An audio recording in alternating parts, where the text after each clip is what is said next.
Now, finding a doctor is a little less challenging. United Health Group is investing in tools that make it easier for patients to navigate healthcare and pay less. These transparency tools help patients find providers, and this is the big thing: compare costs up front. The big picture? More transparent pricing benefits everyone. And these tools from United Health Group can help patients save hundreds of dollars annually. Learn more at unitedhealthgroup.com/commitment. No two businesses run the same, so banking for your business shouldn't be one size fits all. That's why Atlantic Union Bank offers knowledgeable guidance and tailored solutions designed around your goals. Whether you're managing cash flow, moving money, or protecting your business from fraud, we make banking for your business both personal and easy. Call, visit us online at atlanticunionbank.com, or stop by one of our local branches today. Atlantic Union Bank. Any way you bank.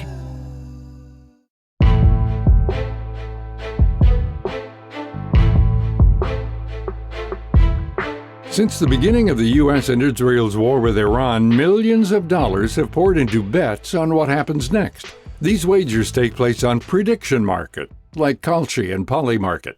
As the conflict unfolds, users have put large sums into contracts tied to potential strikes, regime changes, and if the Strait of Hormuz will finally reopen.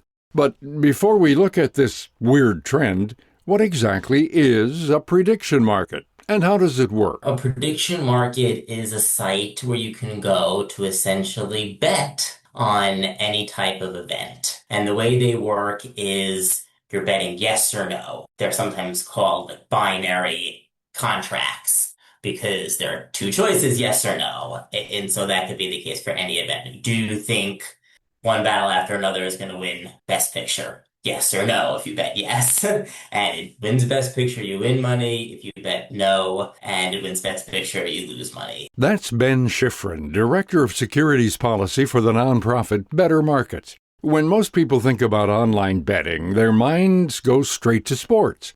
But prediction markets, unlike sports books, were originally designed for politics. In fact, one of the earliest known markets dates back to 1503, when the public bet on the next pope. Over the past 20 years, however, this outlet has been used for economic events, for instance, bets on if the Federal Reserve will raise interest rates. But experts say the real surge in prediction markets came in 2024, when election betting became front and center. For many, many years in many, many states, betting on elections was considered illegal, and that's not really the purpose of these prediction markets. The real purpose is supposed to be to allow people to use contracts on financial events to hedge their risks. Then Kalshi came along and they wanted to allow betting on elections, and that of course captured people's attention more because lots of people follow politics. And once there was the change in administration, which kind of gave prediction market platforms free rein, so to speak, to offer betting on elections, they then decided to go one step further and offer so-called event contracts on sporting events. And that's really what's caused prediction markets to explode in popularity, because betting on sports is very popular in this country. Even though 90% of the activity on these platforms is tied to sports, they're treated as investment platforms rather than gambling ones. This distinction allows them to operate differently from sports books, who are subject to state-level gambling restrictions. The explosion of sports betting also gave way for these platforms to expand into other areas like pop culture, current events, and now geopolitical outcomes. Traders have placed large wagers not just on the war with Iran, but also on past events, like the U.S. capture of Venezuelan President Nicolas Maduro. I think they saw that they were able to get away with offering betting on elections and sports and pop culture without really being subject to any regulation, certainly not the regulation that traditional sports books are subject to in the States when it comes to betting on sports. And so now you see so-called event contracts on things like the war in Iran, whether or not Nicolas Maduro is going to be captured in January. And we saw, with respect to both President Maduro and the Iran strikes, people not only betting on these sites on whether or not these events were going to occur, but profiting. One account on Polymarket made more than $553,000 betting on the U.S. striking Iran and Iran's supreme leader being removed from power.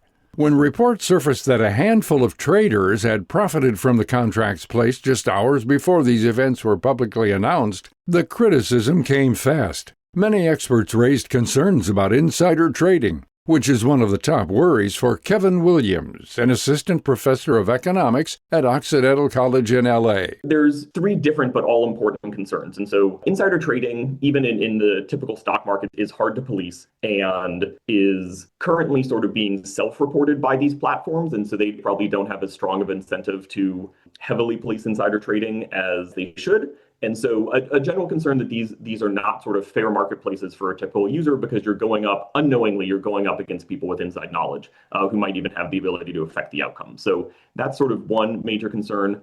Another concern is what an economist would call kind of the moral hazard of it all, which is that if you are in an insider position or a position to be a decision maker in something like military decisions, that you might be able to profit off of the decisions that you have sort of private information for. The third concern would be that people with inside information or the ability to make some of these decisions are making decisions with profit in mind, knowing that they will profit from a certain military or certain kind of geopolitical decision. While offering event contracts related to war is banned in the U.S., Polymarket operates largely overseas, putting it outside the reach of those regulations.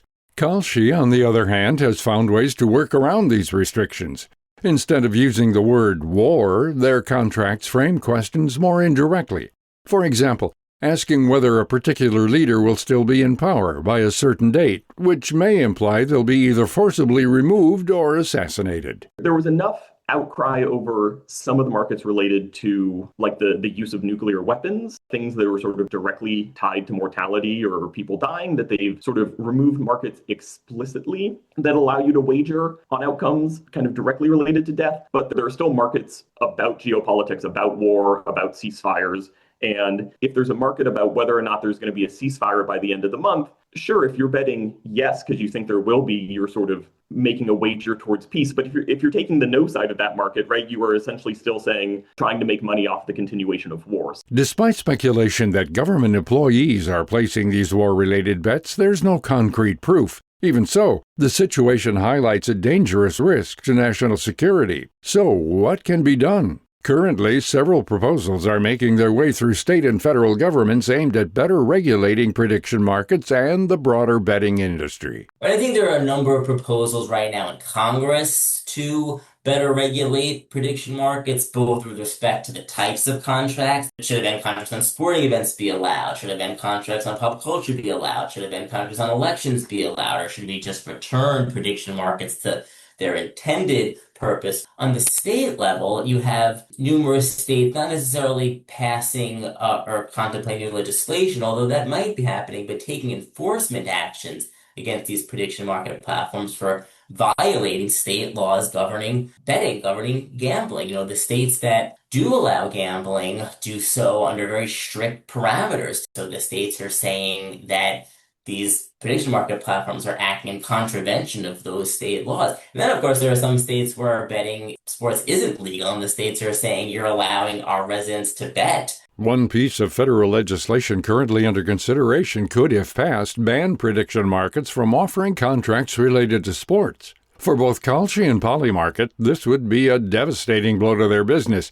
In response, both platforms have rushed to implement stronger guardrails and surveillance, particularly to address the risk of insider trading. Even with these reforms, however, Williams says the emerging trend of betting on geopolitical events raises larger moral questions. People have different views on whether gambling should be legalized or not. To the extent that sort of America has moved towards legalized gambling, the real problem comes with sort of the moral hazard ethical concerns around the proliferation of markets into geopolitics, I think. I don't think there's any problem with these websites being an alternative venue for sports betting. I should say there are already dozens of outlets for sports betting. What are one or two more? The idea of sort of retail investors, average users now kind of putting their pocketbooks into betting on geopolitics, though, I think really does it feels dystopian, and it really does potentially distort the political decision making in a way more geared towards profit and less geared towards other values that maybe a state or a country should hold itself to. To learn more about this topic and our guests, Ben Schiffrin, Kevin Williams, and all our featured guests, visit viewpointsradio.org.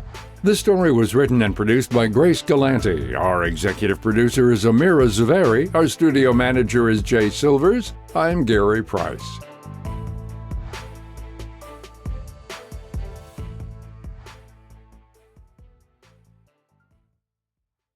Listen, we've seen what's out there for patio furniture, and what you've been paying is outrageous. But that was last season before you ditched the specialty stores and started saving more at HomeSense. Now you're listening to this while under a designer umbrella on a luxurious teak lounge chair, because it's easy to relax when you refuse to settle on style, on price, on outdoor pieces that will actually outlast the season. HomeSense, the home of no compromise, part of the Home Goods family.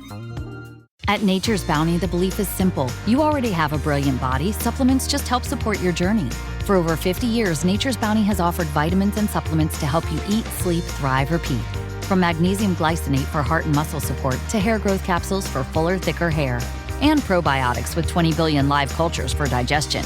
Nature's Bounty. It's in your nature to thrive. Learn more at naturesbounty.com. These statements have not been evaluated by the Food and Drug Administration. These products are not intended to diagnose, treat, cure, or prevent any disease. On any journey using Uber, it helps to know you're getting into the right car. PIN verification adds an extra step to make sure your ride is your ride. Before the trip begins, your app gives you a unique PIN. Just tell it to your driver, and they'll enter it in their app before the ride can start. Hey, what's your PIN? 2538. That way, you know you're in the right car taking the right trip, and your driver knows you're the right passenger. Make sure your ride is your ride with PIN verification from Uber. One more way Uber is putting safety at every turn. Learn more on the Uber app.